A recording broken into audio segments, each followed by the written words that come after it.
Fala pessoal, boa noite para todos. Sejam muito bem-vindos aqui à Masterclass oficial de Futebol 360.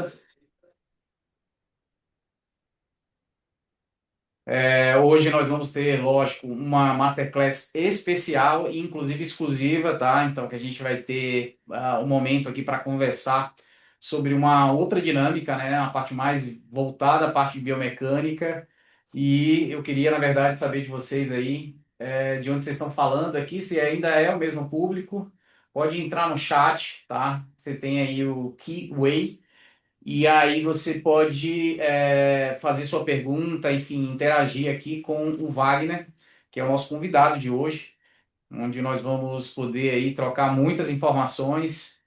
O Wagner, só para vocês conhecerem, né? A gente se conheceu ano passado, lá em Porto Alegre, lá no Summit, um pouquinho antes do Summit ali. O Wagner faz parte ali do laboratório de biomecânica do grupo DAS, né? Então depois ele vai explicar um pouco mais qual que é a função dele dentro do processo ali da indústria, né? Da confecção especificamente ali dos calçados. E conversando com o Wagner, né, a gente teve vários insights assim no sentido de entender qual tipo de tema, que era um dos temas mais interessantes aí de estar apresentando para vocês aqui, principalmente aqueles voltados ali à parte da biomecânica.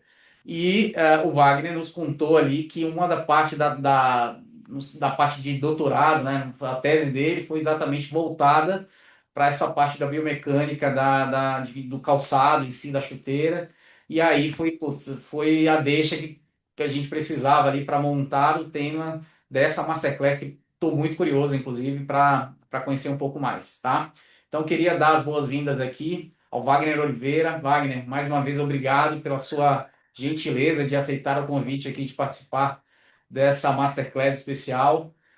Espero que você possa aí passar um pouco da sua experiência, né, e contar um pouco mais desses bastidores ali do que acontece dentro da indústria em si.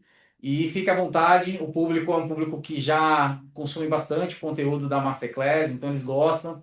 Vão até onde você quiser que vá, então não tem tempo no limite aqui para você.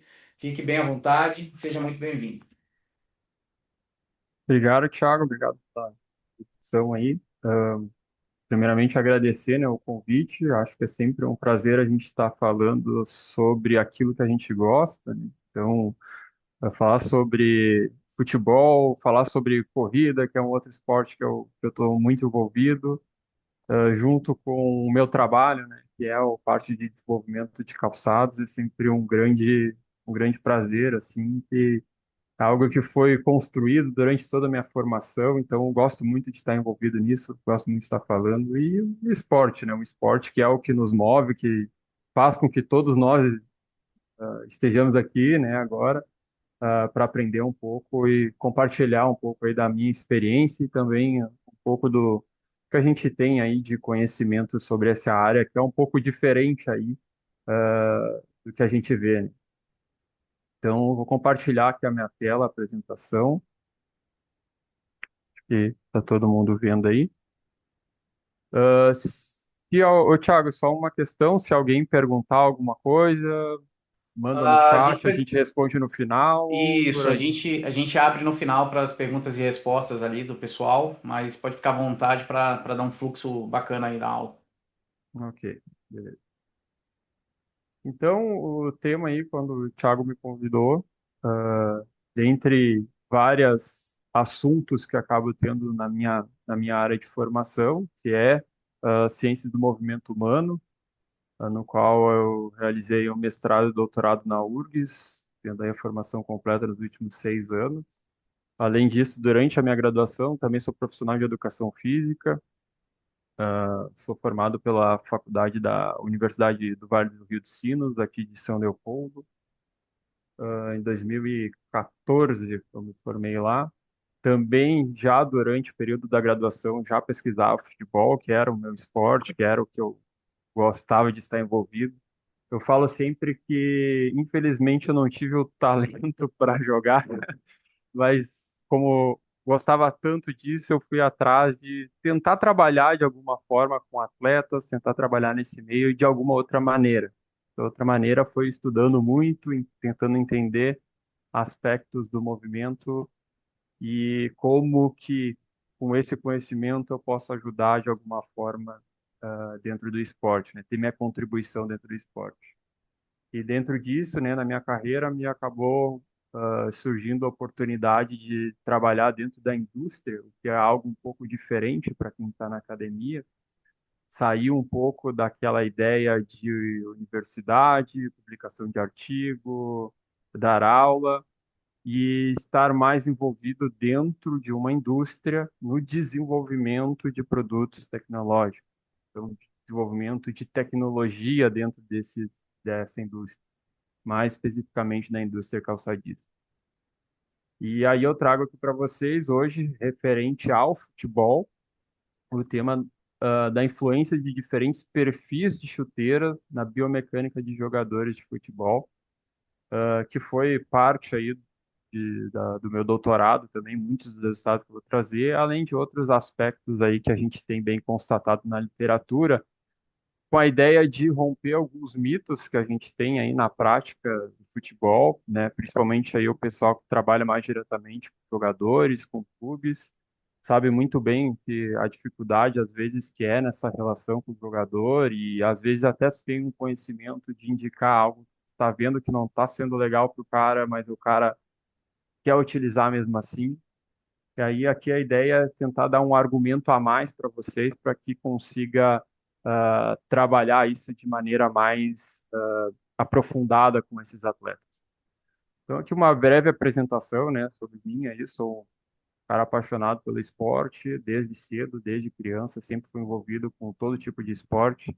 Tudo que era possível fazer, fazia. Infelizmente não tive talento para ser um atleta profissional em nada, mas como eu falei, fui atrás do conhecimento, que é uma outra paixão minha. Eu leio muito, eu estou sempre estudando, estou sempre buscando aprender sobre coisas diferentes para trazer isso para minha prática.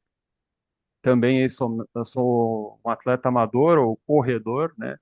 A corrida um dos meus esportes preferidos aí também, por estar envolvido também dentro da minha prática, no meu dia a dia.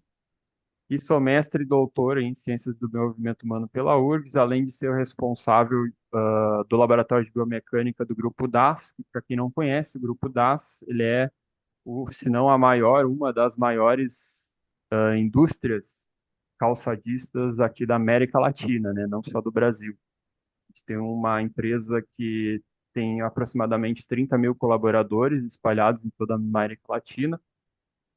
Desses 30 mil colaboradores, a gente tem aqui no Rio Grande do Sul, na cidade de Voti, o Centro de Desenvolvimento, onde é aproximadamente 600 pessoas voltadas somente para a criação de produto e desenvolvimento de tecnologias, no qual daqui é espalhado isso para todo o Brasil, toda a América Latina, para produzir os calçados e irem aí na prateleira e no pé dos atletas e consumidores ao redor da América Latina. Também exportamos muitos calçados para todo o mundo, né? A gente tem clientes no mundo inteiro, tanto na Europa, nos Estados Unidos, na Ásia. O Grupo DAS também é uma empresa que investe muito no desenvolvimento, né, no desenvolvimento de tecnologia e desenvolvimento de seus colaboradores, dando apoio principalmente para a parte de desenvolvimento intelectual, no qual eu, por exemplo, né, consegui fazer um mestrado e doutorado estando trabalhando dentro da indústria, que é muito bacana, que são poucas as empresas que fazem esse tipo de trabalho. Além disso, né, eu também tenho uma experiência aí vasta já desde a graduação, e um pouco mais de 15 anos aí na avaliação física, avaliação fisiológica, além da avaliação biomecânica com atletas de todos os níveis, né, desde o amador até os atletas de alto rendimento. Essa apresentação eu vou dividir basicamente em quatro grandes tópicos. Primeiro aí eu vou abordar um pouco mais o futebol no mundo, o mercado de chuteira, trazer um pouco mais esse aspecto ah, da cultura do futebol no mundo, além da questão da importância do futebol do ponto de vista financeiro, econômico, que vai, vocês vão ver que vai estar muito linkado com tudo que a gente vai falar aqui. Além disso, a gente vai falar um pouco do mecanismo de lesão do futebol, que é um aspecto extremamente relevante aqui nesse tema.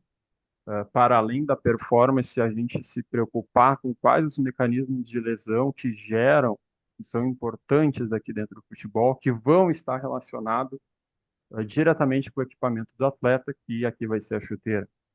Falar um pouco da interação calçado-superfície, e aqui eu vou tirar alguns mitos ou tentar botar aqui um pouco de polêmica, principalmente do que a gente tem visto aí nos últimos anos com gramados artificiais, a relação com isso com chuteiras e tudo mais, que é um aspecto que tá bem na trend do futebol atualmente. E, por fim, ali um último tópico mais voltado para aplicações, né? Dado esse conhecimento, né, que eu vou estar falando aqui para vocês, como que a gente pode aplicar isso na prática? Como eu posso traduzir isso de certa forma para o atleta, para a pessoa que eu vou estar trabalhando? Então, primeiramente, do ponto de vista de futebol, aqui eu trago até uma referência antiga, porque, sinceramente, há alguns anos que eu tento pesquisar algo novo e eu não consigo achar, mas esse foi um censo que tinha lá no site da Conmebol, ainda de 2013, isso aqui é bastante antigo, provavelmente esse número já é muito maior. Mas futebol, ele é um dos esportes mais praticados do mundo, sem dúvida. E eu digo mais, futebol ele é o esporte mais praticado do mundo quando a gente pensa que ele é praticado em quase todos os países, ou se não todos os países. Então, quando a gente olha nesse sentido, com certeza ele é o esporte mais popular. Claro, tem lá no badminton na China, que é disputado ou praticado por bilhões de pessoas, mas a China só é praticado na China, né? Não é praticado em outros lugares, ou na maior parte na China. Então, o futebol, quando a gente pensa que ele é mais espalhado, tem mais locais, ele tem toda essa relevância muito grande ainda. E do ponto de vista financeiro, por exemplo, no Brasil, esses dados até relativamente recentes, de 2019, aí na CBF, a gente via que quase 1% do PIB do Brasil envolve o futebol, né? Então, quando a gente pensa tanto da parte financeira dos clubes, tudo que envolve do ponto de vista de material, marcas, branding, agora ainda isso deve até ter aumentado aí com um grande investimento que a gente tem das próprias bets dentro do futebol, provavelmente esse número já está até maior. Então, a relevância financeira que tem aqui para nós, né, no nosso país, ela é extremamente grande. E como eu falei, ele é um esporte extremamente apaixonante, por isso que ele é espalhado pelo mundo inteiro. Quando a gente fala, aí trazendo agora um pouco para as marcas esportivas e do ponto de vista do calçado, a gente tem aí as principais fornecedoras de materiais esportivos do mundo, colocando muito investimento dentro do futebol. E principalmente, né, quando a gente fala assim de calçado, isso aqui são dados de 2024. Né? Em 2024, cerca de 20 bilhões de pares de calçados foram produzidos no mundo. Desses 20 bilhões, movimentou somente na indústria de calçado esportivo 120 bilhões de dólares para o calçado esportivo, sendo que desses 120 bilhões de dólares, 35 bilhões é somente com relação ao futebol. Ou seja, boa parte de toda a movimentação relacionada aos calçados esportivos, eles são do futebol. Então, ele tem uma parcela grande, grande, grande, muito grande, bem quase similar à corrida, que tem praticantes também no mundo inteiro, e que hoje, por exemplo, está muito popular, e que existe mais gamas de produto que as próprias chuteiras, e que mesmo assim ele quase que se equivale em termos financeiros. Então, a quantidade de dinheiro que envolve isso, a economia que envolve futebol, gera uma necessidade, gera um interesse muito grande dessas marcas de estarem no meio, de querer investir no esporte, de que elas quererem aparecer, que elas quererem tirar do futebol um pouco de todo esse, esse know-how, esse investimento que tem o futebol, todo o glamour que o futebol pode trazer para essas marcas.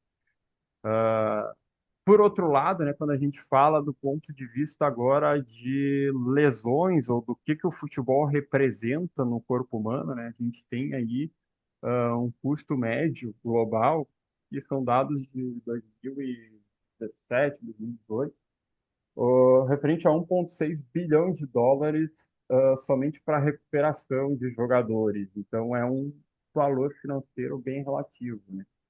Sendo que dessas lesões que ocorrem no futebol, 78% delas ocorrem nos membros inferiores e mais de 50% delas são lesões do tipo não contato. São aquelas lesões que ocorrem sem um choque do jogador com algum outro jogador ou mesmo com alguma outro objeto ou algo durante a partida. Então, as lesões por não contato ocorrem ele sozinho. Dentre essas lesões por não contato, a gente destaca, evidentemente, talvez a mais famosa dela é a que mais acomete aqui, quando a gente fala, principalmente aqui no nosso futebol, nos últimos anos, a ruptura do ligamento cruzado anterior, o LCA, no qual aqui eu trago dados nacionais, né, de uma pesquisa que publicaram em 2024, referente a dados da CIA e B entre 2015 e 2019, que mostra uma incidência de lesão de 0,41 para cada 1.000 horas de jogo, o que é uma incidência relativamente alta. Quando a gente vê, por exemplo, também nos últimos anos ali, o ano de 2022, né, que eu trago uma reportagem, né, um relato da imprensa, de 2022 para 2021, a gente teve ali um aumento de 37% ao final do campeonato, por lesões no joelho, sendo aí o clube internacional um dos mais acometidos. Globalmente, a incidência de lesões de LCA para cada 10 mil exposições, né? Isso, 10 mil exposições, a gente fala tanto de treinamento como de partidas, a incidência de 1,7, o que gera aí 70% das lesões de LCA, sendo desse 1,7, 70% dessas lesões de LCA ocorrendo por não contato. Ou seja, a maior parte delas ocorre dessa maneira, né? Ocorre sem contato físico de um outro atleta. E a gente tem um agravante que é justamente o tempo de recuperação desse atleta, né? A gente tem um atleta aí que pode demorar de 6 até mesmo 13 meses, né? Ou mais de um ano aí para esse atleta retornar, o que gera um prejuízo para o clube, um prejuízo para o atleta do ponto de vista físico, do ponto de vista psicológico, para ele conseguir retornar à atividade. Então, se ele não conseguir, provavelmente ele terá aí consequências maiores, né, no futuro, de tentar retomar um lugar no time, disso acabar desmotivando ele começar a se ter outras lesões em decorrência justamente dessa lesão que é grave e tem um longo tempo de recuperação.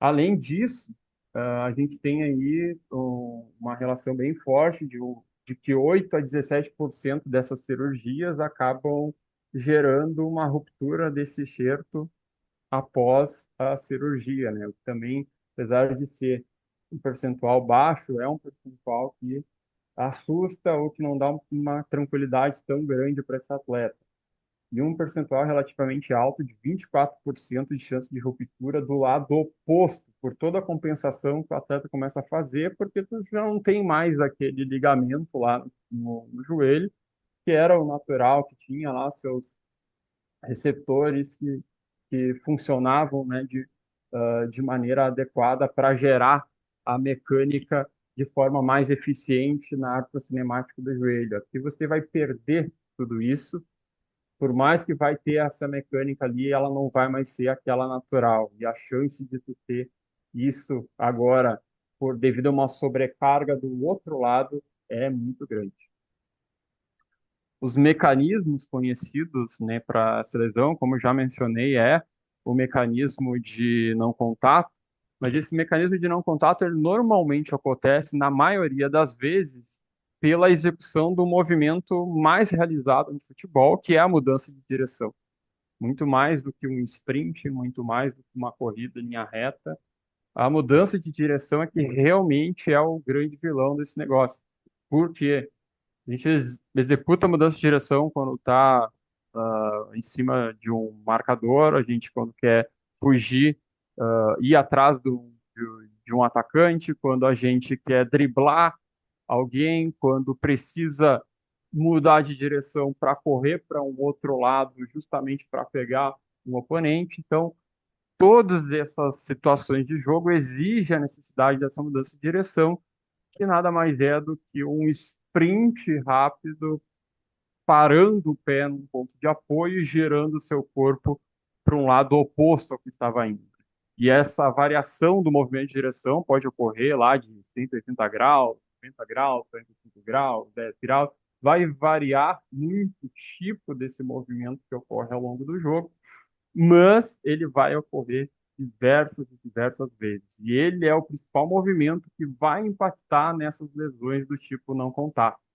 E a gente vê isso não só no futebol, né, mas a gente vê isso aí em outros esportes mesmo, como esportes de quadra, no basquete. A gente vê muito situações de jogadores tentando fazer movimento de direção e por algum motivo falhar no momento de executar por algum fator ali que acabou atrapalhando esse giro na hora de mudar de lado.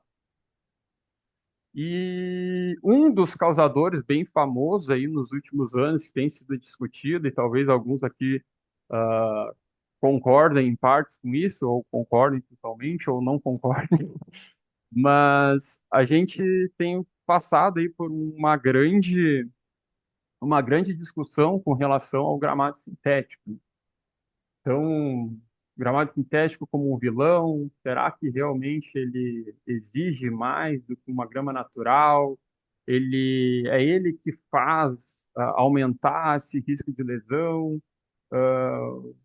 Enfim, está na imprensa, todo mundo falando, diversos especialistas também dando as suas opiniões, divergência entre vários tipos de estudos envolvendo aí o gramado sintético, alguns estudos patrocinados também por empresas. Mas uma coisa em toda essa discussão sempre me chamou muita atenção, me chamou a atenção já há uns 10, mais de 10 anos, que é o que eu estou envolvido nesse tipo de pesquisa, que era, nossa, todo mundo fala do gramado sintético, mas o gramado sintético não trabalha sozinho, a gente tem algo lá, né? Que é a chuteira. Então, o jogador ele não joga de pé descalço no gramado sintético. Ele não joga com qualquer calçado, ele joga com vários tipos de calçado diferentes, que é a chuteira. Cada uma delas tem travas diferentes, alturas diferentes, formatos diferentes. Vai ver lá no pé dos jogadores, na prática, é um carnaval de tipos de chuteiras que a gente tem. E a gente não pode esquecer que realmente esse tipo de chuteira pode estar influenciando nessa interação com o gramado sintético. Então, talvez, e aí eu coloco aqui uma provocação, o vilão talvez não seja o gramado sintético ou somente o gramado sintético. Mas como que está essa relação entre a chuteira que você está usando e o gramado sintético? E para isso a gente precisa entender como que é essa relação, essa interação entre esses dois tipos de equipamentos. Para isso a gente precisa relembrar um pouco da física da lesão sem contato, principalmente de LCA, trazer um pouquinho aqui de como que é esse mecanismo, né? Então, como alguns de vocês podem já saber, mas a lesão de LCA, o mecanismo mais comum dela é quando você pisa o seu pé de apoio sobre a superfície, seu M superior, quadril, todo gira para a direção do lado que você está indo, e seu pé de apoio fica fixo lá no solo e não acompanha esse movimento. Isso gera uma alteração na artrocinemática ali do joelho, que faz com que as forças de cisalhamento ali no joelho aumentem muito, gerando a ruptura de LCA. Mais especificamente, né, quando a gente olha ali, a gente tem basicamente três grandes movimentos que ocorrem para essa ruptura, que é primeiramente a força anterior, né, do joelho, ali na arte sistemática do joelho, que ele vai para frente, mais um valgo dinâmico dele aumentar mais o valgo medial no joelho, associado a uma rotação externa da tíbia, porque ela está fixa lá no chão, lá com o pé, para o lado oposto, o lado externo. Isso gera a ruptura do LCA. Esse é o mecanismo mais comum de lesão de LCA, o que mais acontece, o que mais a gente vê com os jogadores de futebol. E quem é que está lá embaixo é a chuteira, a interação lá com o gramado. E a gente já vê isso há muito tempo, não só no futebol, mas no futebol americano, no rugby, que é no qual o pessoal que hoje tem pesquisado bastante sobre isso no nosso futebol bebe muito do que já se tem feito, do que já foi feito há muito tempo lá atrás com o futebol americano e com o rugby, no qual eles já sabiam, já viam ali uma interação muito forte da ocorrência desse tipo de lesão com o tipo de chuteira que os jogadores utilizavam. A gente tem aí uma revisão muito bem feita, publicada numa grande revista aí na British American Journal of Sports Medicine, no qual ela mostra ali que 2,5 vezes de aumento de chance quando eu utilizo uma chuteira que promove um torque, uma tração muito mais alta, eu aumento essa chance em até 2,5 vezes de lesão de LCA. Então, tem essa relação bem forte já estabelecida na literatura, isso independentemente do esporte, sim, esportes que usam chuteiras. Obviamente, a gente não pode pensar só que, então é só tirar ali a trava da chuteira que tá tudo certo, né? Não, não é bem assim, porque eu tá jogando um gramado, o jogador ele vai precisar ter uma tração para gerar estabilidade no movimento, senão a gente vai começar a ter outros tipos de lesões, como lesões de estiramento, para tentar segurar ali o movimento que está ocorrendo. Então, a gente tem aí, de certa forma, um limiar de tração que talvez seria a mais ideal. A gente não pode dizer um número exato, porque isso vai depender de alguns fatores que eu vou mostrar para vocês, mas o fato é que isso não pode ser excessivo a ponto de gerar um risco muito aumentado de ruptura, de uma lesão sem contato, mas também não pode ser baixo demais a ponto de gerar escorregamentos, prejudicando tanto a performance do atleta, como também prejudicando aí a chance de ele ter algum tipo de lesão em decorrência dessa falta de tração. E aí a gente entra num outro tópico que é o calçado superfície. Então, como que se dá nessa interação do calçado superfície? O que que a gente consegue extrair daí? O que que a gente tem de dados dessa relação? E eu começo falando primeiro do gramado, né? Nosso polêmico gramado, gramado natural e grama sintética. Uma primeira coisa que a gente tem que falar é que a grama natural, aqui no Brasil, a gente passa por diversos problemas, né? Quem está dentro do futebol sabe muito bem disso. Que a gente tem aqui no Rio Grande do Sul, por exemplo, no inverno, aí estádios jogando a -5 graus no inverno, e na semana seguinte você vai para Belém do Pará jogar lá com o Remo, a uma umidade de 90%, uma temperatura de 35, 36 graus. Então, as variações térmicas no nosso país são continentais e são extremamente difíceis da gente conseguir lidar com essas variações do ponto de vista da preparação física mesmo dos atletas, da aclimatação dele. Imagina uma situação como essa. Então, a gente tem diferentes estádios, não tem uma padronização de grama nos estádios, então cada estádio muitas vezes acaba tendo tipo de grama. A gente vê agora nos estaduais, também passamos por isso, né? Pelo menos aqui no Rio Grande do Sul, a gente tem estádios com condições bem complicadas, assim. Mas os grandes clubes, por si só, eles acabam tendo gramados com uma boa condição.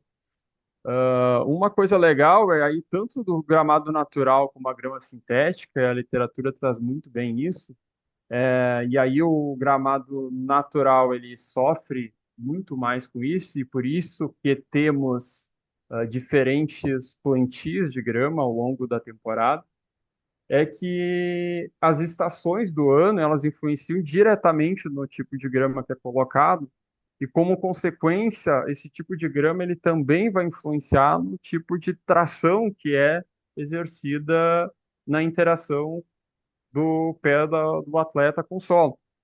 A gente tem ali no inverno, até ali início da primavera, uma grama muito mais úmida, né? Um solo muito mais úmido que tende a ceder mais ao movimento. E como consequência, independentemente do tipo de chuteira que eu utilize, essa chuteira ela penetra no gramado e ao realizar um movimento, esse solo ele sempre cede. Ele cede com mais facilidade. Então, o risco nesse tipo de gramado e nessa época do ano, normalmente, acaba sendo um pouco menor de ter problemas. Obviamente, o que acaba acontecendo muitas vezes na prática aí é do jogador de não estar com uma chuteira talvez mais correta, começando a escorregar muito nesse tipo de gramado. A gente vê na Europa, por exemplo, todos os gramados, até pelo tipo de clima, sempre todos muito úmidos, né? Sempre feito um trabalho de irrigação muito forte antes das partidas, não só para dar velocidade no jogo, mas também nesse sentido de proteger o atleta. E como parte disso, existem chuteiras mais específicas, mais adequadas para esse tipo de gramado. E se o atleta optar muitas vezes por uma chuteira que não vai dar essa tração suficiente, ele vai começar a escorregar.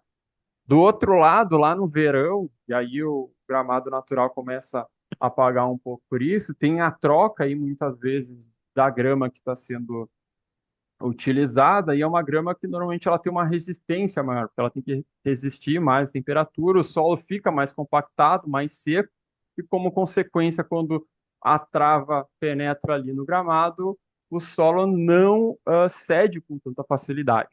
E quando ele não cede, gera essa tração um pouco maior, gera esse torque um pouco maior, o que vai repercutir no membro inferior do atleta. E isso volta ali no outono depois a ficar um pouco mais ameno. Então, a gente tem variações da composição do solo, do tipo de grama, que faz com que altere as propriedades mecânicas da interação da chuteira com o solo. Essa é a primeira coisa que é uma constatação já bem colocada na literatura. Do ponto de vista da grama sintética, e aí a gente tem um grande problema, porque a colocação da grama sintética, ela tem o pressuposto de que você coloca ela, ela tem uma capacidade de uso muito maior, uma validade muito maior, você pode utilizar mais vezes seguidas que ela vai aguentar, né? Ao contrário do gramado natural que você tem que preservar, na grama sintética você acaba não preservando tanto, né? Nesse sentido, não tem essa necessidade de preservação porque ela é muito mais resistente para isso. Como consequência aqui na grama sintética, e a gente coloca as gramas sintéticas de terceira e quarta geração, que são as gramas que são utilizadas hoje nos gramados aí do Allianz Parque, as gramas que são utilizadas na Arena MRV, no Atlético Paranaense, entre outros clubes que estão optando por esse caminho, de grama sintética. Então, são gramas que simulam muito bem as gramas naturais, elas têm essa capacidade, elas têm todo um processo de validação que a FIFA faz para ter esse tipo de gramado, porém, ainda assim elas são sintéticas, elas ainda assim são gramas artificiais. E pelo fato de ser gramas artificiais e elas serem a mesma ao longo do ano, elas sofrem também em decorrência da mesma coisa que a grama natural sofre lá. Num período do inverno, ela vai ter um comportamento, no período do verão, ela vai ter outro comportamento, no período do outono, ela vai ter outro comportamento. Então, por exemplo, no período do verão, quem já jogou aí em grama sintética, talvez já deve ter passado por isso, sabe muito bem que, além do calor que é emitido ali, o fato desse calor entrar em contato com um composto que é borracha, polímeros de borracha, faz com que eles expandam. Os polímeros, só para explicar um pouco para vocês, a gente que trabalha com calçado, a gente trabalha muito com essa parte química e de componentes. Esse material, essas borrachas, quando entra em contato com determinada temperatura, ela começa a expandir. Além de expandir, microscopicamente, ela começa a ficar mais, como se ela ficasse um pouco mais aderente. Isso gera uma compactação maior. E quando eu gero essa compactação maior, eu aumento a rigidez do solo. Como consequência desse aumento da rigidez, eu começo a aumentar a sobrecarga que o meu atleta vai sofrer. O que naturalmente na grama sintética já ocorre em relação à grama natural, porque o solo, a terra, ali, o terreno, ele vai absorver muito melhor do que um terreno que não que não cede com tanta facilidade como é o sintético. E aqui ele aumenta mais do que já é, e mais do que isso, na interação dele com as travas, faz com que ele aumente essa resistência à rotação. Então, com esse aumento da temperatura, ele influencia diretamente na fricção das travas, macroscopicamente ali, na fricção das travas, aumentando essa resistência ao movimento rotacional da chuteira com o solo. Então, esse é um aspecto extremamente interessante da influência da temperatura de algo que às vezes a gente nem imagina, mas da temperatura e do período do ano, das nossas estações na mecânica da interação do atleta com o solo. Um outro aspecto aí, já entrando dentro das chuteiras, são os tipos de chuteira, né? Então, talvez aí quem realmente está mais a fundo dentro do futebol já deve ter ouvido falar nessa sopa de letrinhas que a gente tem aí, que as marcas colocam, né? SG, FG, HG, AG, TF, entre outras, recentemente, que já ouvi falar também. Mas eu vou colocar aqui as quatro, cinco principais, quatro, na verdade, porque HG e AG está dentro mais ou menos de uma mesma classificação, no qual isso não é uma classificação que foi dada científica. Isso foi uma classificação que foi dada pelo comercial pelas marcas. E desde então todo mundo acaba utilizando. E de certa forma é uma classificação até bem colocada, mas a gente tem algumas questões que foi parte da minha pesquisa com relação a isso, e dentro de uma mesma classificação, às vezes, eu tenho comportamentos que eu poderia colocar, por exemplo, uma FG dentro de uma SG, uma HG dentro de uma FG, até mesmo uma TF, que tem um design totalmente diferente, ela ser quase similar a uma FG. Então, tem características, propriedades dos materiais que você regula, que você consegue mudar ela dentro dessa categoria do ponto de vista de resistência à tração, né? Tração principalmente rotacional. E aqui a gente vai ter então a SG, basicamente são aquelas chuteiras que a gente usa normalmente aí em gramados mais úmidos, gramados com lama aí, que são aquelas com travas de alumínio, que a gente vê muito e hoje vários atletas até preferem utilizar esse tipo de chuteira, na sua grande maioria, mas tem alguns cuidados que deve ter a depender do tipo de gramado. A FG, que é aquela mais comum que a gente vê, a FG ela é predominante em quase todas as chuteiras que a gente vê aí no mercado, do amador ao profissional, é a que mais tem modelos diferentes, desenhos diferentes, tamanhos diferentes. Aqui é um carnaval do tipo de material que a gente vai encontrar. HG, AG ou AG são chuteiras feitas para pisos duros ou gramados duros, grama rala. Aquela grama bem baixinha pode ser natural ou pode ser mesmo artificial, mas para gramados duros, porque ela vai ter normalmente uma sola mais flexível.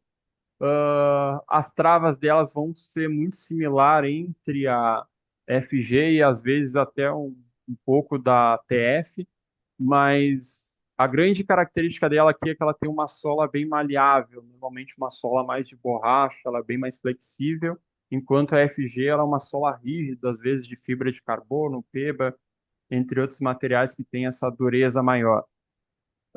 O TF já, aquela que o pessoal aí que pratica o futebol society, futebol de quadra, é aquela nossa famosa com várias travinhas pequenininhas, utilizadas aí nos gramados artificiais de segunda geração, primeira e segunda geração, que são aqueles gramados com a grama mais rala, mais próximo daquela grama de jardim, que é o que a gente encontra na maioria das quadras de futebol aí que a gente paga para jogar no final de semana, e o pessoal que gosta de fazer uma pelada. Mas falando do futebol profissional, dificilmente a gente tem aí atletas que acabam utilizando isso ao menos uma partida oficial, mas para treinamento é bem comum de utilizar, porque e até recomendo porque ela tem uma capacidade de tração bem menor, o que diminui aí a sobrecarga nas articulações. Uma outra classificação que a gente pode colocar é do ponto de vista de desenho. E aí eu trago três tipos aqui. Obviamente, a gente tem muito mais variedade de desenho, mas as mais utilizadas, e o que a gente mais vê, são as piramidais, ou essas que são mais pontiagudas, de uma maneira geral. Às vezes nem é bem piramidal, mas chuteiras que são pontiagudas, assim, são desenhos com mais quinas, que tem mais capacidade assim de travar só de olhar, tu já vê que ele tem essa propriedade. As mistas, que vai ser um mix de formato, né, de desenho, às vezes vai ser mais arredondado, às vezes vai ter mais em formato de lâmina, às vezes vai ter mais um formato de piramidal, mas vai ter um mix de desenhos nessa chuteira. E as circulares, que são as mais comuns, as mais vistas por aí, e que a gente tem aí uma gama muito grande, variando mais em relação ao número de travas circulares do que a formato em si, que não tem muito o que mudar. Pensando nessas variedades, o nosso grupo lá da URGS, também aqui o pessoal da DAS e alguns outros parceiros aí, a gente começou um trabalho grande aí, que foi parte do meu mestrado, doutorado, entre outros parceiros, que a gente conseguiu algumas publicações, outras em andamento, com relação a como que a gente vai medir esse negócio, ou por que que a gente, de que modo a gente pode uh, fazer para tentar determinar uma classificação, ou ajudar a entender melhor esse caminho dessas diferentes chuteiras, desses diferentes perfis que a gente vê no mercado, dado essa classificação comercial, dado essa variedade de designs, de desenhos que a gente vê por aí, de que modo que a gente pode entender isso, né? Então, a primeira coisa que a gente foi fazer foi ver na literatura o que que era feito, o que que se media, e grande parte dos trabalhos, dos estudos são mecânicos, na sua grande maioria, e poucos estudos biomecânicos, né, avaliando no atleta. Isso tem um motivo, né? Um motivo primeiro que muito difícil a gente trazer para a biomecânica, né? Fazer uma avaliação biomecânica sem antes entender o fenômeno que está acontecendo ali no pé, né? Sem antes entender o que é aquele material que está ali, de que modo aquele material interage com o chão. Então, na literatura se preocupou e se preocupa muito em entender isso primeiro antes de trazer algo para o corpo humano. E o que a gente viu, né, durante o levantamento é uma variedade e incoerência nessas medições. Embora muitos desses equipamentos, talvez alguns de vocês conheçam aí, são utilizados inclusive como métodos padrão ouro pela FIFA para validar gramados artificiais ao redor do mundo. Mas eu digo para vocês que existem várias inconsistências, né? Inclusive, durante o nosso levantamento, a gente não encontrou nesses dispositivos que são, inclusive, comerciais, um método de validação de medida deles. De modo que eles estão medindo, existe uma regulamentação e regras que os clubes devem seguir para isso, as federações, e a gente não tem uma validação desses equipamentos na sua grande maioria, né? Existem alguns que têm mais de pesquisadores, mas não os comerciais, o que é muito engraçado. E aí, como parte disso, a gente resolveu criar o nosso equipamento. Então, até porque a gente não tinha universidade pública, como alguns de vocês talvez possam ter passado, a gente tem dificuldades de financiamento, né? De comprar um equipamento daquele que é em torno de US$ 500 mil. Então, a gente vamos criar o nosso brasileiro e que vai fazer a mesma coisa ou até melhor. Então, a gente criou o nosso equipamento aqui, onde basicamente o funcionamento dele, né, a gente consegue botar aqui nesse disco que vocês veem ali com uma grama verdinha, um gramado para testar, qualquer tipo de gramado, a gente consegue colocar ali. No local ali onde está aquela chuteira, a gente consegue trocar e botar ali as chuteiras que a gente quer testar. Tem um eixo ali no centro, onde a gente consegue botar um peso ali que vai simular o peso de um atleta, um peso que está sendo aplicado para exercer essa força ali em cima desse disco. Tem uma célula de carga ali próxima do eixo que vai medir a força, ou mais especificamente o torque que está sendo aplicado na chuteira quando ela fazer o giro. A gente aciona um botão ali, uma alavanca, esse disco vai girar um certo grau de rotação, simulando esse movimento de mudança de direção, e a gente vai medir o torque dessa chuteira, vai medir a resistência rotacional dessa chuteira. E aí a gente tem aqui à direita o fenômeno gravado, né? O que é que a máquina mede. Então a gente tem no eixo vertical ali o valor de torque, no eixo horizontal o valor de rotação do disco. E a gente vê que para cada grau de rotação a gente tem ali uma curva de torque, uma fase ascendente, um certo platô e uma fase descendente lá no final de rotação. E aí, todos os aspectos dessa curva, a gente extraiu medidas que poderiam representar o que isso significa do ponto de vista de medida da chuteira, né, da interação ali desse fenômeno que a chuteira está realizando na interação com o gramado. E aí a gente tem lá o torque médio, o torque em 45 graus de rotação, o torque em 90 graus, o torque máximo.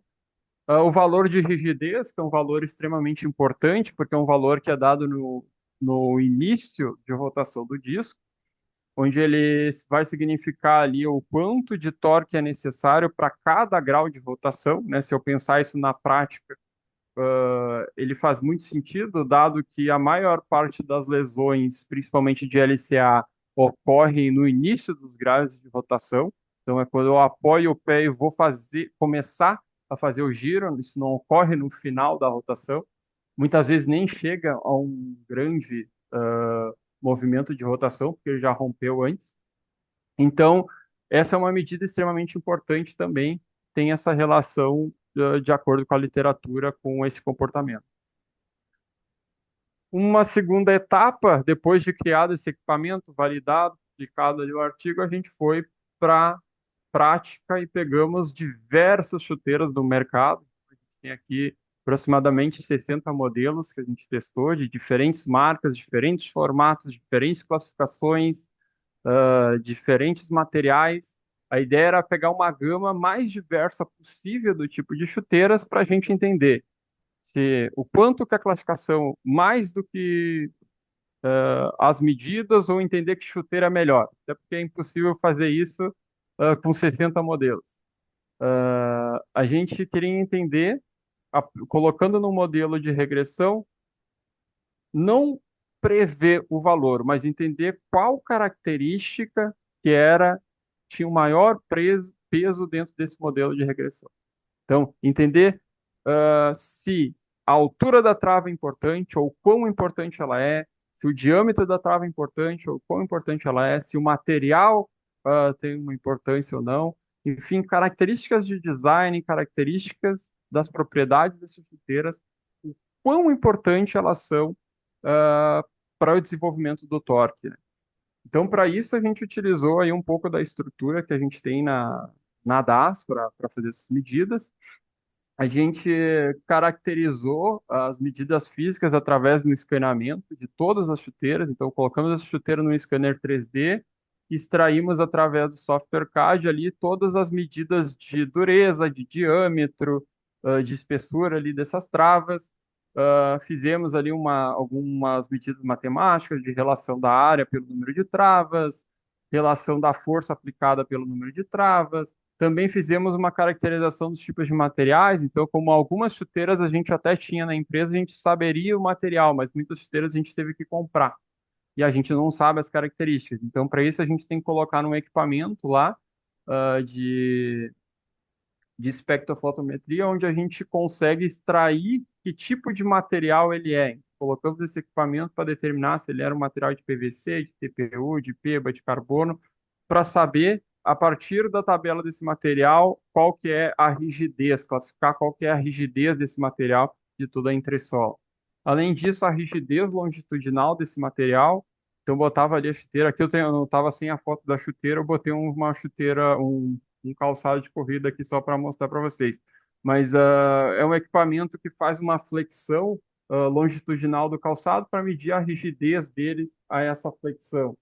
Aqui no lado direito, um equipamento para medir a dureza das travas. Então a gente botava cada uma das travas ali e esse equipamento é um durômetro, ele mede a dureza das travas. Então a gente fez toda essa caracterização das chuteiras para tentar entender a partir dessas mudanças físicas o quanto que isso influencia. Mais do que isso, quais dessas características são mais importantes para alterar o torque dessas chuteiras. Então, colocamos isso numa regressão linear e extraímos ali a partir do torque máximo da variável de rigidez, que foram as duas principais medidas variáveis dependentes que a gente acabou utilizando. Simplificando aqui um pouco o resultado, né, sem trazer todos aqueles números da regressão, mas já trazendo direto aqui para vocês a aplicação disso. A gente vai ter aqui nessa tabela a, a relação do torque máximo estratificado por tipo de desenho, que foi uma das características que a gente viu que era mais fácil do modelo ser apresentado e o modelo era muito mais forte. Então, quando a gente tem, por exemplo, chuteira circular e a chuteira piramidal, tanto a chuteira circular, piramidal como a mista, a característica predominantemente que sempre aumentou o torque foi o diâmetro. Então a gente vê ali na segunda linha que sempre aumentou o torque quando a gente aumentava o diâmetro da trava, que era algo que a gente, por exemplo, não imaginava. Assim, a gente sempre pensa na altura das travas, mas nem sempre a altura funcionou para aumentar o torque máximo, né? Ela funcionou até para circular e para piramidal, mas a mista, por algum motivo, talvez pela distribuição ali das travas ser diferente, ser mista realmente, acabou a altura, mesmo aumentando a altura da trava mista, ela não aumentou o torque. Então, o torque na trava mista foi mais influenciado pelas travas com maiores diâmetros. Quanto ao tipo de material, o material daí eu falo não da trava, mas o material da chuteira como um todo, a rigidez da chuteira como um todo, também teve uma influência aí, principalmente na circular, mas não teve uma influência tão forte na chuteira piramidal que por sua vez, e aqui é algo que nos surpreendeu no primeiro momento, que quanto menor a rigidez da trava, ou seja, a trava mais emborrachada, a gente pensar em tipo de material, ela aumentava o torque em relação a uma trava menos emborrachada, que era o que a gente via nas travas circulares e nas travas piramidais, que possuíam ah, um material com uma dureza mais baixa, mais emborrachado do que mais rígido. O que era meio contraintuitivo, porque a gente pensava que uma trava mais rígida poderia aumentar o torque, mas foi justamente o contrário. E pensando sobre isso, né, a gente imaginou então que, na verdade, o fato da trava ser mais macia, provavelmente ela acompanha, de certa forma, a deformação do solo, e realmente isso acaba gerando ali um micro atrito, né, uma coisa mais, um atrito realmente com as partículas do solo ali que aumenta provavelmente esse torque, ao contrário do que a gente vê das travas mais rígidas.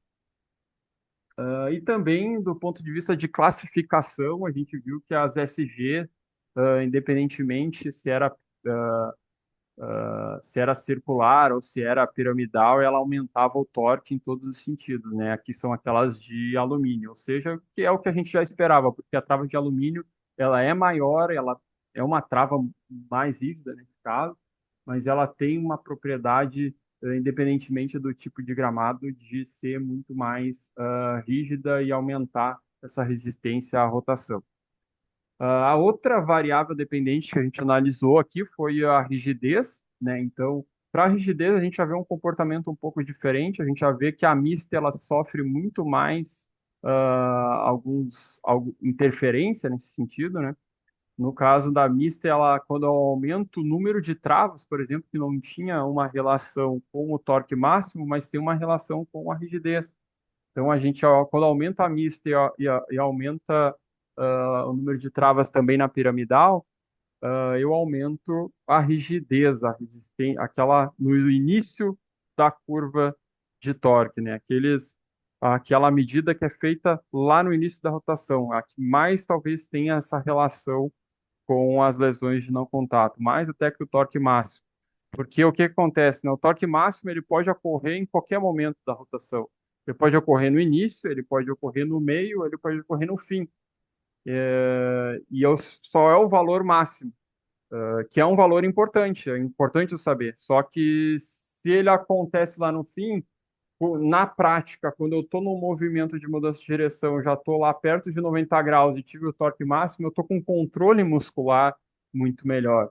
Eu tenho um controle daquele movimento maior porque eu estou no domínio ali do meu corpo, ao contrário do início do impacto, que eu tenho ali um delay neuromecânico para a resposta dessa carga. E isso faz com que a rigidez acaba sendo mais importante e por isso que normalmente as lesões ocorrem nesse início de contato. Então, aqui é bem interessante que o comportamento foi similar, principalmente para as medidas de diâmetro, mostrando que o diâmetro, com certeza, é uma característica de design mais importante para o desenvolvimento de chuteiras quando eu penso em aumento de torque. Se eu quero aumentar o torque da minha chuteira, a primeira coisa que eu tenho que pensar é ter um diâmetro maior dessa trava, mais do que a altura, mais do que o número de travas, né? Isso do ponto de vista do design, ou do cara lá que está projetando o produto, é extremamente importante essa informação, a depender do nicho da chuteira que ele está fazendo. Aqui também acabou nos levando a uma segunda etapa, e esse artigo aqui ainda não está publicado, está numa fase, quase pré-print, porque ainda não conseguimos submeter ainda a versão final dele, mas trazendo aqui um spoiler para vocês, que faz parte da minha tese. A gente então pegou, com base nesses resultados, e fez uma modificação, uma experimentação. Pegamos e alteramos características da chuteira para ver na prática, né, de maneira executando ali essas alterações, se concordava ou não com o nosso modelo, mudando ali algumas características. Então, as características que a gente mudou, como a gente já sabia que o diâmetro era algo que realmente tem aí uma influência grande, a gente nem se preocupou em alterar o diâmetro aqui, porque a gente sabia que isso ia acontecer. Todo o modelo mostrou isso. Então, a gente se preocupou mais com outras que variaram um pouco a depender do tipo de modelo. Então, a gente alterou a dureza da trava. Então, a gente fez dois tipos de dureza diferente, uma mais emborrachada, ali, uma mais macia e uma bem rígida. A gente alterou dois formatos de trava, pegou um formato ali mais piramidal, misto ali, e o formato circular, né, as travas redondas. E também com diferentes alturas, duas diferentes alturas. A gente pegou a mesma condição, então, essas mesmas duas chuteiras, né, com essas diferentes condições, alturas diferentes e materiais diferentes. E viu na prática realizando o mesmo teste para ver se isso teria alguma alteração. E aí o que a gente viu, por exemplo, no valor de torque máximo, aí a altura sendo algo importante.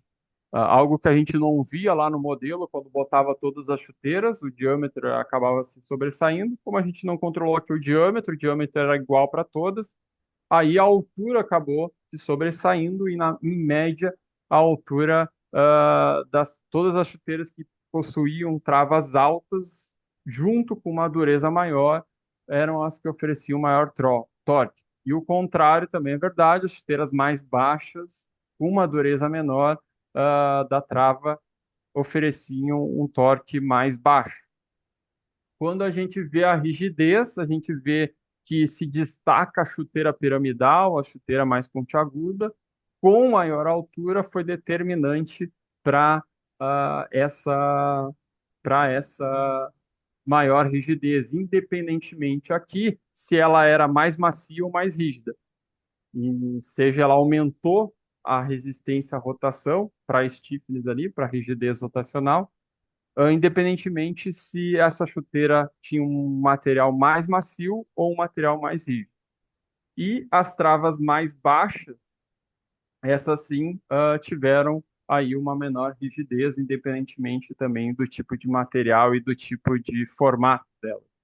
Então, é bacana que a piramidal se mostrou, nesse sentido, a chuteira com maior, oferecendo maior resistência a esse movimento. Simplificando, né, quando a gente traz na prática um pouco dessas informações, assim, né, tanto que eu trouxe lá da grama, como também do tipo de chuteira, a gente teria um quadro mais ou menos assim, né, para grama molhada, né, natural, a gente tem a SG como ideal, e evitar completamente, não se tem essa possibilidade de utilizar uma chuteira de trava de alumínio em grama sintética, seja qual for o gramado. Se algum atleta faz isso, ele está se colocando num alto risco, porque ela não vai gerar atração o suficiente para isso. A chuteira FG, que é a mais utilizada aí por praticamente todos os atletas, aí tanto no gramado artificial como no gramado natural, se usa normalmente essa chuteira. No gramado artificial, principalmente porque ela dá muita performance, ela dá uma tração muito boa que ajuda na performance, mas eu tenho que pensar que ela está me oferecendo um risco muito alto de resistência à rotação, quando eu utilizo nesses gramados de terceira geração. Então seria muito legal de optar pela utilização dessas chuteiras, mais quando eu estou utilizando em gramado seco, né? E num gramado molhado já tem um risco maior de escorregamento, porque não é uma chuteira que vai segurar tanto. Gramado molhado, a SG sempre vai ser aquela melhor. A AG ou HG são para campos duro, e aí tanto faz se é o sintético ou natural. Ela vai ter uma baixa tração numa grama molhada também, porque ela vai ter travas muito baixas, e também pelo fato da sola ser emborrachada, mas numa grama seca, num gramado mais firme, duro, grama rala, ela sempre vai ter uma boa característica de tração. Assim como na grama sintética, é uma chuteira que consegue performar e dar segurança numa grama sintética. E a TF, ela é mais a depender do tipo de gramado artificial, ela não vai dar tanta tração, mas ela vai te proteger muito. Ela vai dar o suficiente para te ter uma segurança, de talvez não escorregar, mas talvez não vai performar, tu não vai ter aquela resposta rápida. O que do ponto de vista de performance é um pouco negativo, né, quando a gente fala do alto rendimento. Mas para o jogador lá de final de semana é o calçado ideal. Já quando a gente fala da grama natural, somente eu vou utilizar a TF quando for um gramado ralo, grama natural seca, não, de maneira nenhuma uma grama alta ou uma grama molhada eu vou utilizar esse tipo de calçado porque ele é inviável, né? Ele vai escorregar e o risco de queda é muito grande.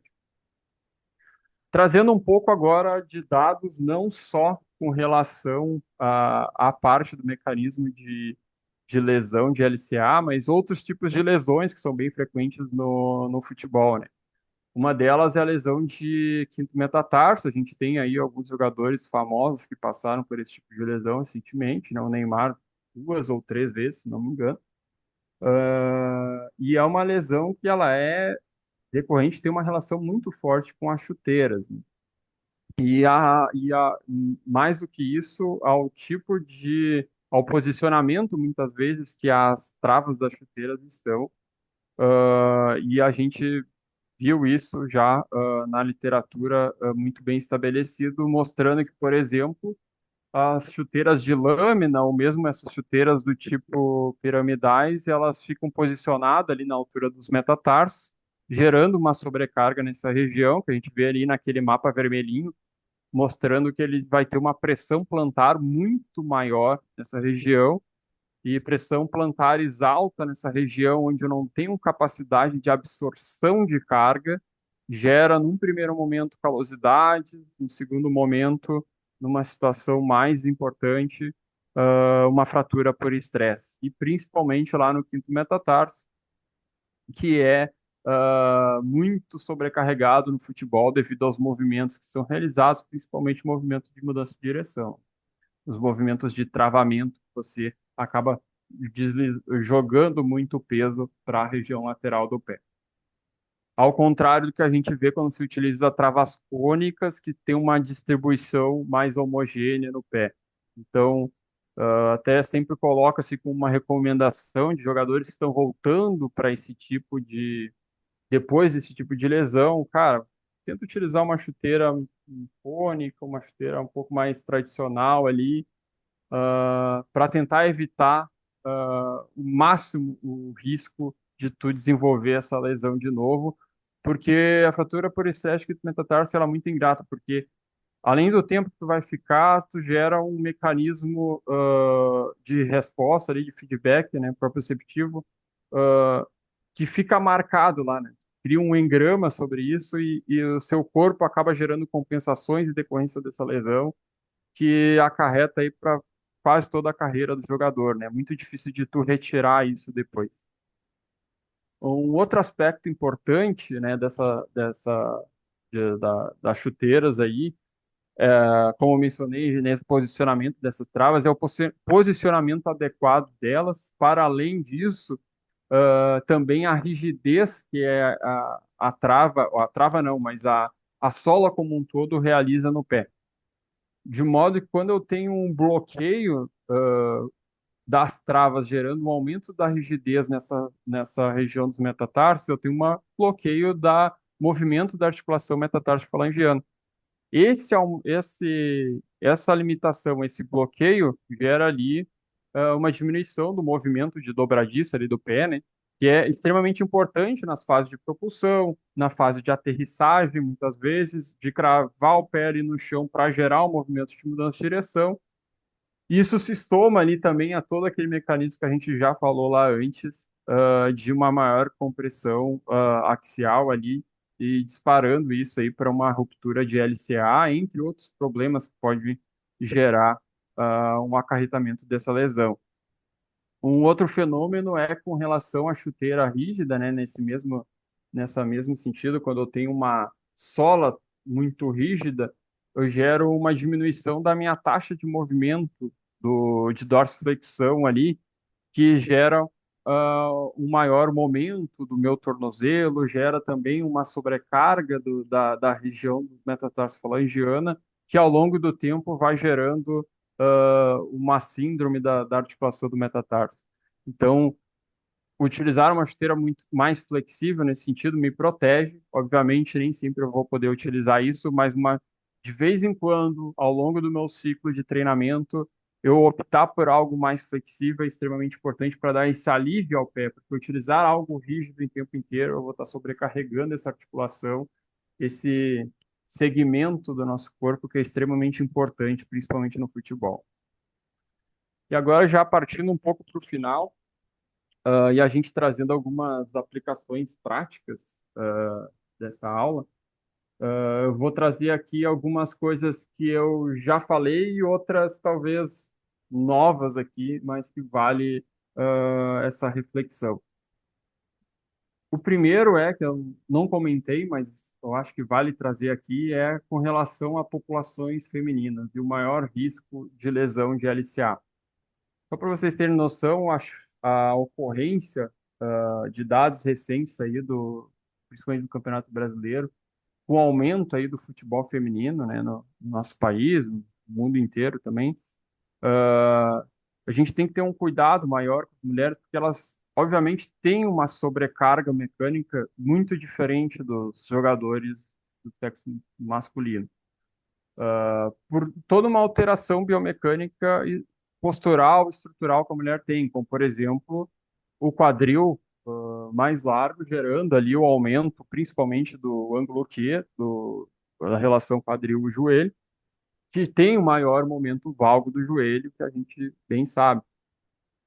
E como consequência, né, dinamicamente, esse aumento do valgo do joelho gera aí uma sobrecarga maior do joelho nos movimentos rotacionais, e na prática o que tem sido visto é um percentual bem maior aí de lesão de LCA em mulheres com futebol profissional. Além disso, tem todas as alterações fisiológicas devido ao ciclo menstrual da mulher, alterações na propriedade dos ligamentos, que ele é mais maleável, alterações na propriedade de todos os tecidos passivos devido à presença de estrogênio.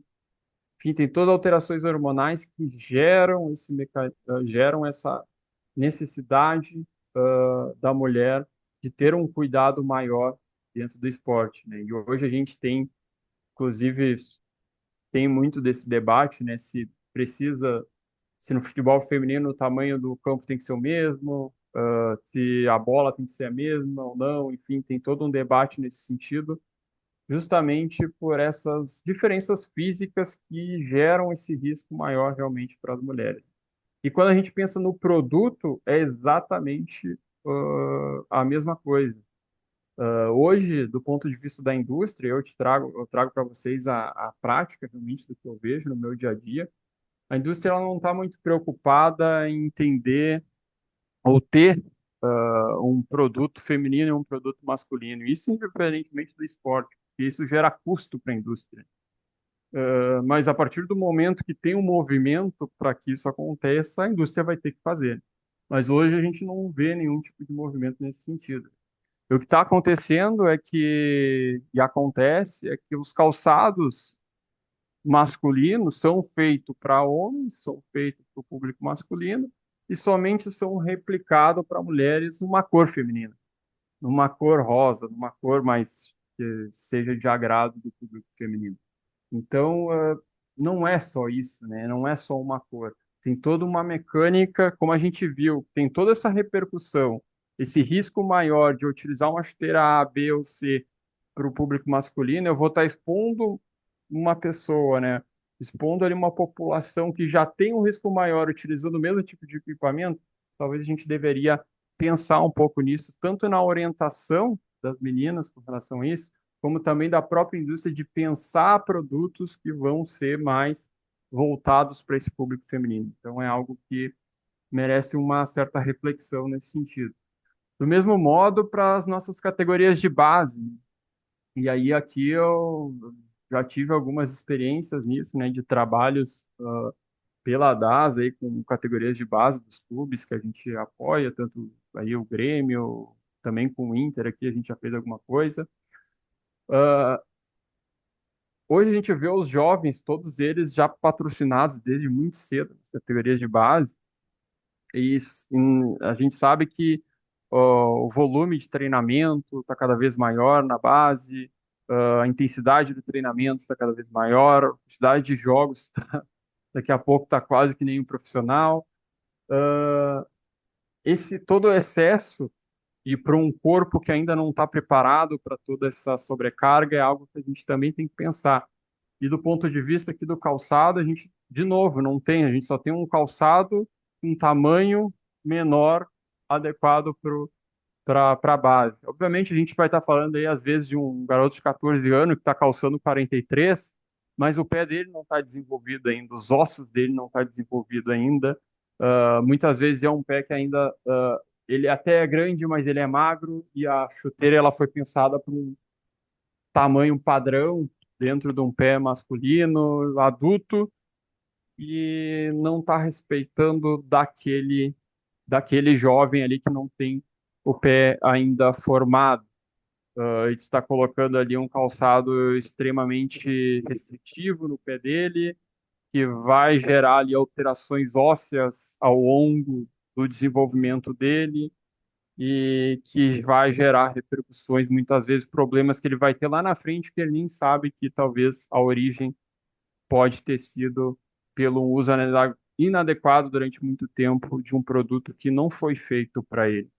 Então, isso também é uma reflexão que tem dentro da indústria, algumas marcas têm pensado isso, mas também de nós profissionais que estamos ali na prática, né, no dia a dia, trabalhando com os atletas, de dar essa orientação para eles, de eles terem essa noção do tipo de calçado que eles estão utilizando, de que questionar muitas vezes, né, que recebe da marca e com medo, muitas vezes, de, não, mas daí a marca não vai me pagar, ou a marca vai ficar meio assim porque eu não quero usar, mas de pensar em si primeiro, no sentido de que, eu sei que aquele calçado não vai me fazer bem, então eu prefiro utilizar mais para esse lado.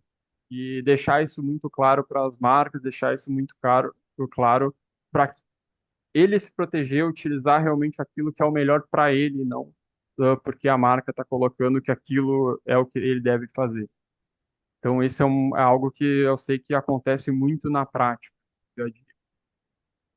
Uma outra relação é com gramado sintético, mas aí não só gramado sintético, mas de uma maneira geral, é colocar o calçado certo no gramado certo, né? É aquilo que eu trouxe ali, né, das classificações que tem, elas funcionam muito bem.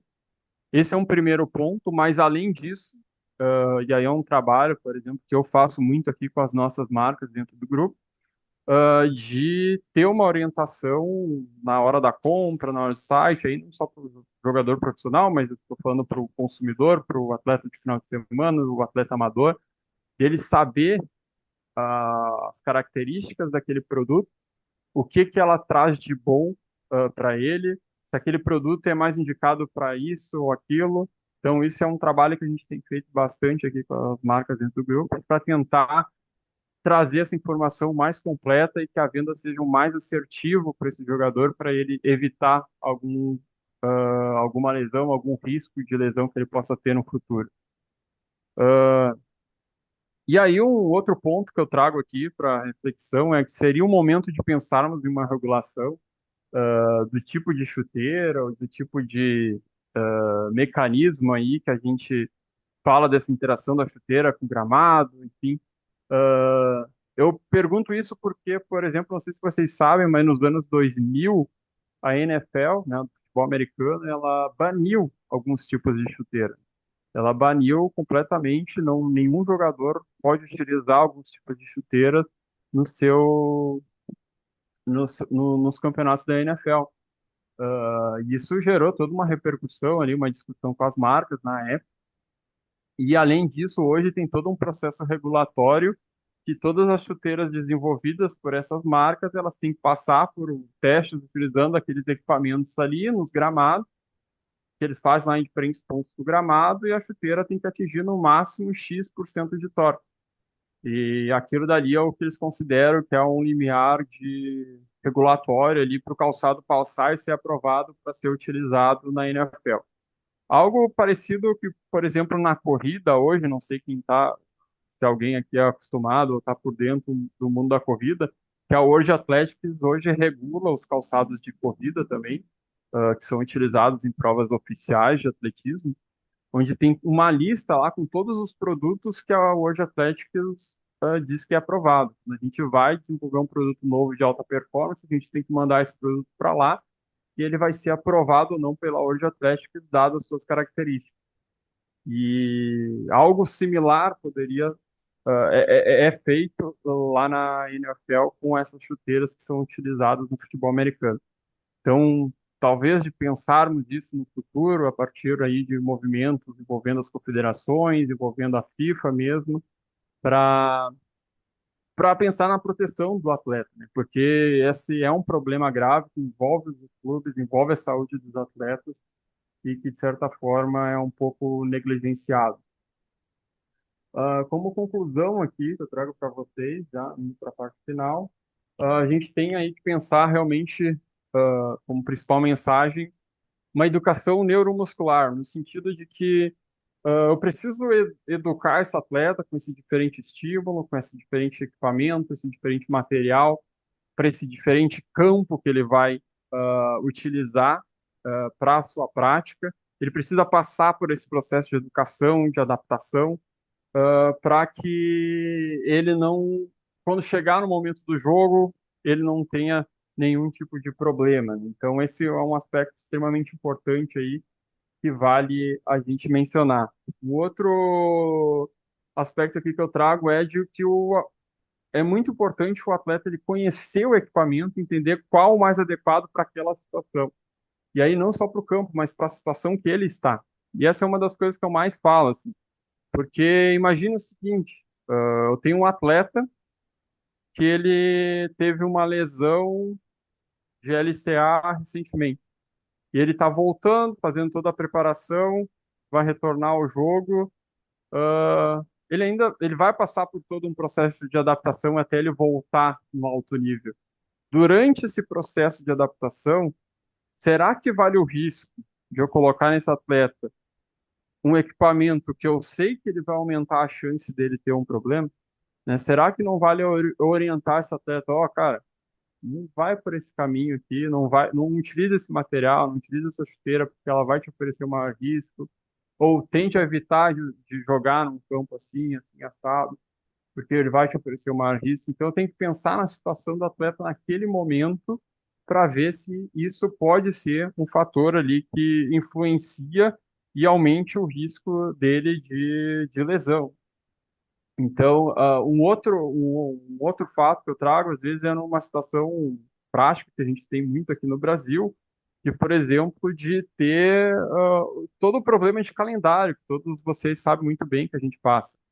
Então, aqui no Brasil, a gente tem aí jogos quarta, domingo, quarta, domingo, quarta, domingo, quase que o ano inteiro, e tem muito pouco tempo de descansar, né, de obter ali um processo de recuperação. E como parte disso, a gente precisa ter uma ideia de que a chuteira que eu vou estar utilizando, ela pode estar ajudando a aumentar ainda mais o risco desse cara desenvolver um problema, porque devido a esse calendário maluco que a gente tem, o cara vai estar num processo de fadiga muito maior. Então ele não vai chegar na partida 100%. E aí ele vai estar utilizando algo que vai estar aumentando o risco de problema dele. Então, talvez quando ele estiver lá num nível muito alto de fadiga, eu orientar ele, ó, eu sei que tu gosta dessa esteira, eu sei que ela performa melhor, eu sei que ela é melhor para isso, mas nesse campo, nesse dia, seria legal de você utilizar uma esteira que promova aqui uma melhor segurança para você. Um outro fator aqui que eu trago, então, de entender o campo de jogo, né? Entender aonde que você vai jogar, entender que você vai jogar em Porto Alegre num dia e que vai jogar lá em Belém de Pará no outro dia e que os campos daqui, o campo de lá vai ser diferente e como consequência eu tenho que pensar no equipamento que eu vou levar. Eu tenho que conhecendo os campos e todo mundo que está aí na Série A e B já conhece a maior parte dos campos de futebol ao longo do Brasil, ao redor do Brasil. Então a gente sabe mais ou menos o que vai esperar. Então já se preparar de ter ali um equipamento mais adequado para aquele tipo de campo. E aí para a indústria, né, a gente deixa umas mensagens, algo, ó, coisas que a gente já tem trabalhado para tentar trazer, né, de primeiramente entender, né, dentro daquelas características que eu mencionei, do material, diâmetro, design, altura, que são características extremamente determinantes aí para influenciar na resistência rotacional desse movimento, de realizar uma personalização e aí um aspecto futuro, né, da gente aqui eu trouxe muito dessa caracterização física, mas de entender cada vez mais essa relação da influência realmente da biomecânica, desses diferentes tipos de personalização de travas de chuteira. E um outro aspecto que eu acho bem interessante da gente pensar e refletir é de explorar a relação com jogadores de diferente posição, dadas suas demandas físicas da partida, né? A gente sabe muito bem que o goleiro tem uma demanda física, demanda técnica do jogo totalmente diferente do atacante. E será que ele precisa utilizar o mesmo equipamento do atacante, né? Será que o goleiro não seria melhor utilizar uma mais protetiva para ele do que uma que vai expor ele a um maior risco, né? Então também pensar com relação às demandas da partida devido à posição dos jogadores, quais dessas chuteiras que realmente deveriam ser mais importantes aí para eles do ponto de vista de proteção. E aí deixo aqui meu agradecimento de novo, meu muito obrigado aí pelo convite. Espero aí que tenha contribuído um pouco com com a formação de todos, trazendo aí um pouco de conhecimento que é diferente aí do que a gente está acostumado, mas que possa, de certa forma, poder ser utilizado, explorado e daqui a pouco também ser trabalhado aí com atletas, com federações, com seus, com seus clubes. E estou aí à disposição para perguntas e também demais contatos que queiram fazer pós aí a apresentação. Estou aberto para qualquer tipo de contato. Certo, Thiago? Perfeito, meu parceiro. Pô, que grande aula, cara. Muito bom mesmo. E é um conteúdo que a gente, pelo menos eu imaginava uma coisa e foi para um caminho assim maravilhoso. Não só da questão, lógico, de estudo, mas eu acho que você envolveu coisas ali muito valiosas, como a questão da grama sintética, a questão da diferença ali do calçado, tanto para o masculino quanto para o feminino, do lance da categoria de base. E são coisas que às vezes a gente não tem nem noção, né? Pra gente é a mesma coisa, é uma situação comum ali de apenas reduzir o tamanho do calçado ou de ajustar isso aí, porque a gente não, lógico, não tá levando em consideração a parte de carga, né? Pressão, tamanho, enfim. E o legal, foi muito legal até ouvir isso. Eu não sabia também, tinha muitas coisas ali que eu também não imaginava ali, e eu particularmente gostei demais, tá? Vou até perguntar para o pessoal que quiser fazer alguma pergunta para o Wagner, tá? Foi uma aula aí de 1h30, foi maravilhosa essa aula, inclusive. Então aproveitem aí para tirar todas as dúvidas que vocês quiserem aí no chat. Só escrever aí, faz a pergunta. Principalmente porque tem muita questão relacionada ali, lógico, o atleta às vezes ele gosta de uma determinada chuteira, né? Enfim, ele tem vários casos, né? Então tem um caso que ele é às vezes patrocinado por uma marca, segundo, ele tá numa chuteira que tá na moda, né? Tá naquele momento na moda, às vezes nem é o mesmo, não é o calçado mais adequado para ele, mas enfim. O outro ponto fundamental é ele não tá com a chuteira adequada para o tipo de gramado específico, né? Então, assim, eu acho que se você puder até comentar o que deveria, por exemplo, a gente está falando ali do pessoal da preparação física ou do departamento de performance. Se a gente tivesse que fazer uma explicação técnica ou até mesmo uma forma de palestra ali para os atletas ou para os jogadores ali, como que a gente conseguiria passar essa informação para o atleta, né? Então, o que você recomendaria? Sim, eu digo assim, tem toda essa questão, né? Principalmente que eu mais passei assim na prática, né, trabalhando com os atletas de futebol, foi sempre essa questão do patrocínio. Muito medo do atleta principalmente da categoria de base, de não utilizar aquilo que a marca colocou para ele. Então tem esse receio de certa forma. A gente tem um outro aspecto de moda, né, do atleta de estar utilizando aquilo que o Neymar utiliza, o meu jogador lá que eu sou ídolo lá também utiliza aquela chuteira, eu quero utilizar. E o que eu dou como recomendação é, a gente sabe, né, eu trouxe aqui para vocês é que do ponto de vista protetivo, se eu vou ter uma carga de trabalho mais baixa, se eu vou ter, se eu vou ter uma carga de trabalho mais baixa, ou então se eu estou com um jogador que está no início de temporada, se eu estou com um jogador que está com uma sobrecarga de jogos, eu tentar orientar para ele para essas chuteiras que me promovem uma menor resistência à tração, né? Como é as chuteiras circulares, como é as chuteiras do tipo Turf, como é as chuteiras do tipo AG, são chuteiras que promovem essa maior maleabilidade, essa maior flexibilidade, e essa proteção ao movimento.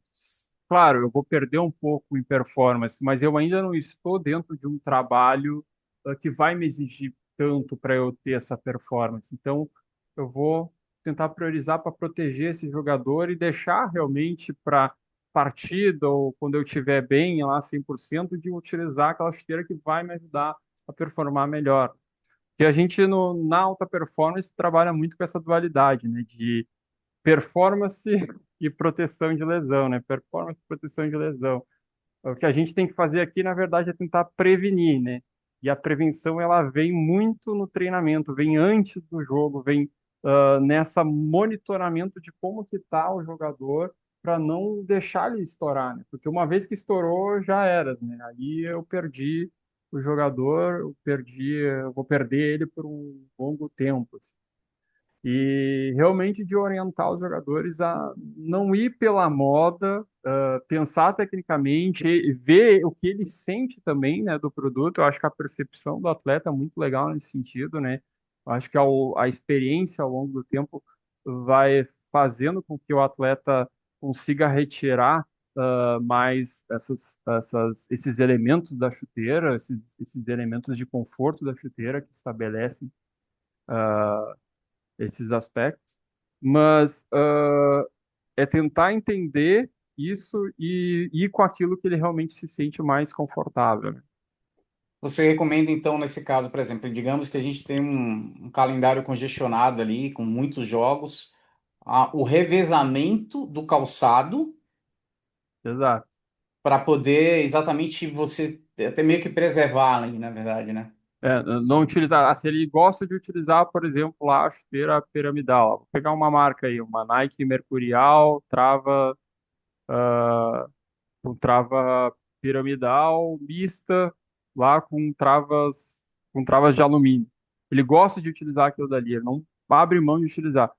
Ele não utilizar esse tipo de chuteira todo jogo, porque é uma chuteira que ela oferece uma tração muito alta, ela oferece uma resistência muito alta.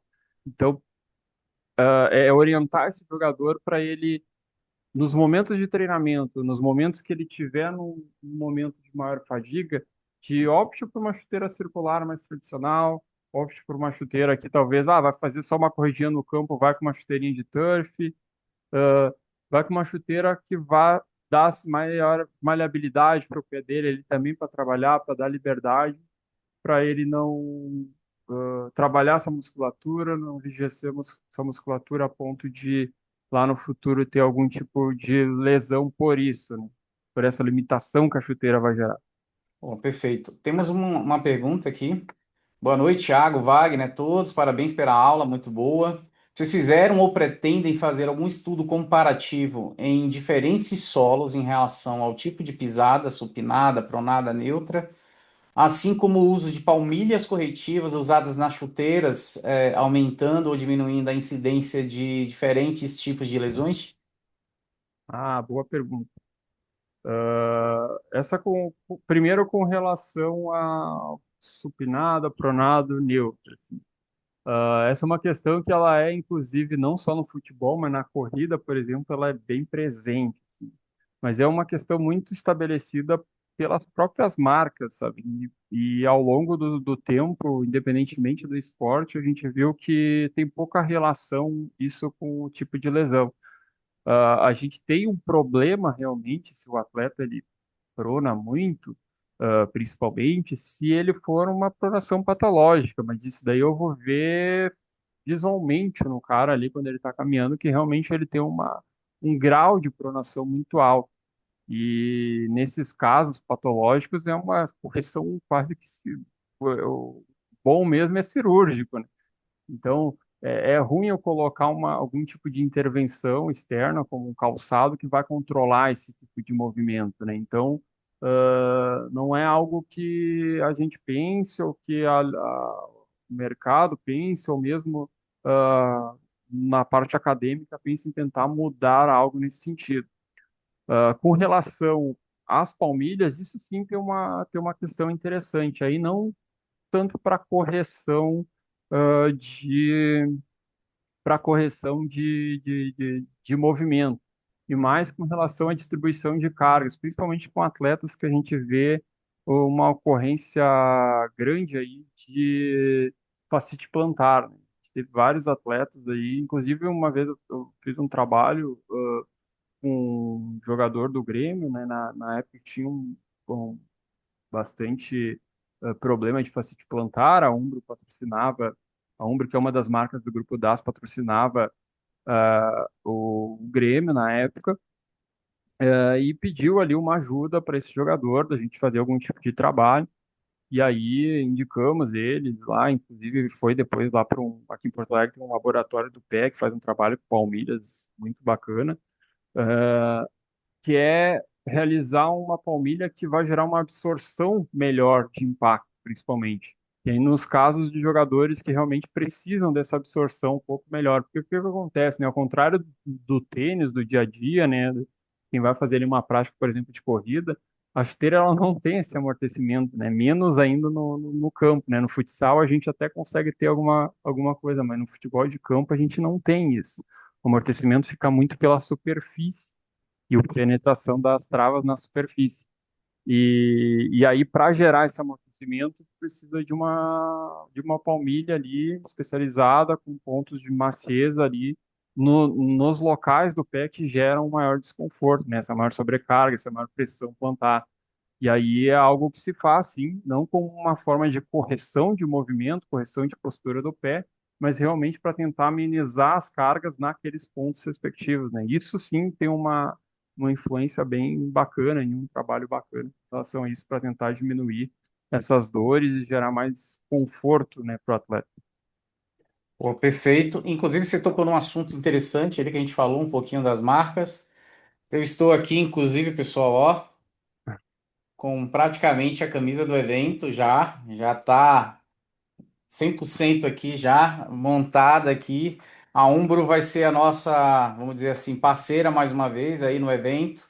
Então vamos já em breve aí mostrar aí o uniforme completo que vocês vão ter lá durante o Futebol 360.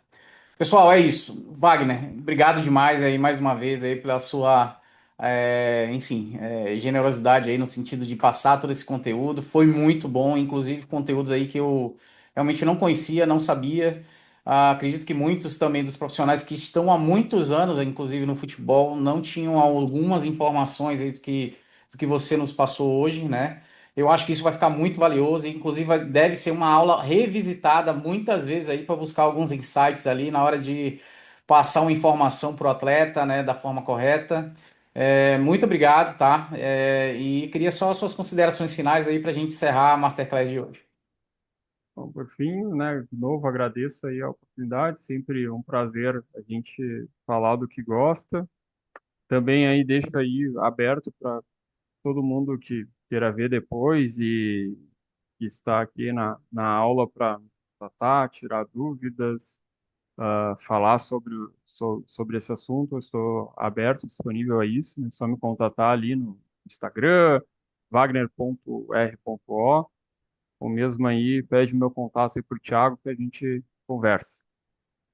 Maravilha, parceiro. Então, para todos vocês que ficaram até o final, mais uma vez, um grande boa noite e vamos seguindo aí, que o evento daqui a 15 dias, 27 a 29, lá na Arena, na Neoquímica Arena lá do Corinthians, nós vamos encontrar por 3 dias, num evento intenso, possivelmente aí um dos maiores futebol 360 de todos os tempos. Obrigado, Wagner, obrigado a todos, grande boa noite a Certo? todos. Tchau, Tchau, tchau. tchau.